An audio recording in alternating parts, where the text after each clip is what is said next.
Hey there, welcome back to Clicks and Views, your one-stop destination for the best of Reddit's Am I the A-hole drama, random facts you never knew you needed, health tips that actually make a difference, mind-blowing AI music, or our top 10 lists to keep you ahead of the game.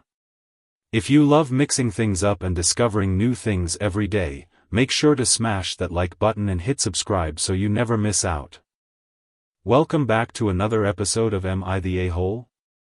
Today's story will put you in the shoes of someone grappling with a tough decision and the reactions that followed. Who's in the right, who's in the wrong, and who's the real a-hole in this situation? Let's get into it. 16F, Mom has been married to her husband for 7 years. My dad has been out of my life for almost as many years. But even before my mom and Ted got married, he wasn't a big part of my life. You see, my dad is mentally ill. There's a family history of it on his side of my family. He's got it bad and isn't capable of being a good dad or really a reliable person. Last I remember of him, he couldn't really take care of himself. But and this is a big thing, I still love him and I have some good memories of him. Ted as a stepfather, I call him my mom's husband, deserves of better or not good depending on your view overall. He provides for me, calls me his daughter, tries to spend time with me, offered to adopt me and provide for me well into the future. I said no to the adoption and didn't really let the incentive of being provided for long-term sway me. My reason for this is due to how often he talks shit about my dad. My mom lets him, so I have issues with her too. But the focus of my post is more about Ted and his extended family. Ted is always so fast to remind me that my dad chose illness over me. That he has never paid child support and has a lot of child support debt to his name. He discouraged me looking at photos of my dad or his side of the family and would tell me he was a better choice for dad and his family were a way better family. Ted's family also repeat this to me a lot. I get reminded every time I see them that Ted stuck around, Ted stepped up, Ted isn't some crazy waste of life, which is what they call my dad. Last year it was clear I had inherited the mental illness gene.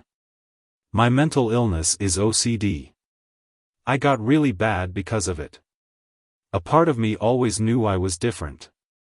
I had strict rules for stuff most people didn't think twice about. Like making my bed, writing, bathing/showering. I also freaked out a lot if I couldn't make things fit okay in my school binder or books/video games on my shelf.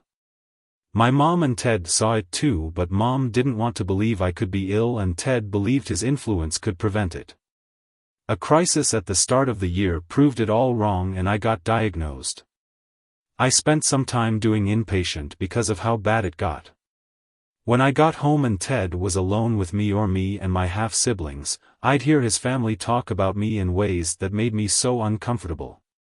They said rejecting him made me sick because it pushed me more toward Dad than Ted.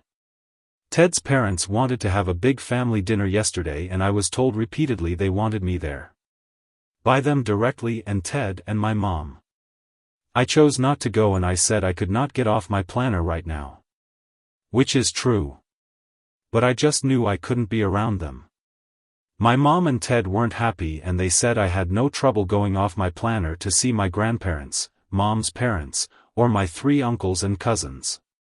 They told me I was being totally unfair to Ted's family by not showing up and treating them like they're not family. Am I the a-hole? Thanks for tuning in. Whether you came for the drama, stayed for the facts, or just love discovering fresh tips and tech, we're glad to have you here.